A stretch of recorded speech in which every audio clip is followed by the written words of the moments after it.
সুতরাং এই মহান মাসে আমরা যদি অল্পে কিছু করি, এই মাসে বলা হচ্ছে আপনি যা পুণ্য করবেন তাও অক্ষয়, যা অপুণ্য করবেন তাও আপনার অক্ষয়। তাই এই মাসে বিশেষ করে দেখেন অশ্বমেধ যজ্ঞের ফল পাওয়া যায় প্রতিটা তুলসী পত্রর দ্বারা। কেননা কলিতে আবার অশ্বমেধ যজ্ঞ নিষেধ করা আছে।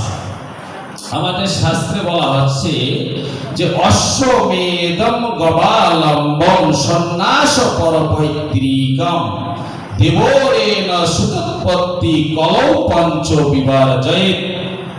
যে গলিতে এই 5 প্রকার কর্ম করা নিষেধ। অশ্বমেধম গবালম্বম সন্ন্যাস পরপৈতৃকম, অশ্বমেধ যজ্ঞ, গোমেধ যজ্ঞ, দেবরের দ্বারা সন্তান উৎপাদন এবং সন্ন্যাসী সর্বসাধারণের জন্য কলিতে সন্ন্যাস নিষেধ করা হয়েছে।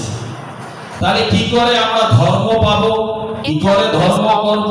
অনেক অনেক সত্য তেতা দাপন এই যুগে দেখা যায় যে সমস্ত ঋষি রাজাগণ সকলে অশ্বমেধ যজ্ঞ করেছে।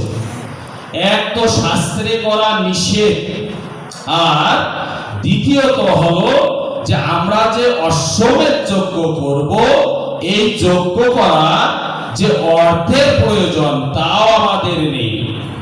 কারণ সেই সময় যারা রাজা ছিলেন, যারা একটা করে রাজ্যকে, যারা রাজ্যের রাজা ছিলেন, সেই রাজাগণ ঋষিগণ এই অশ্বমেধ যজ্ঞ গোমেধ যজ্ঞ করত।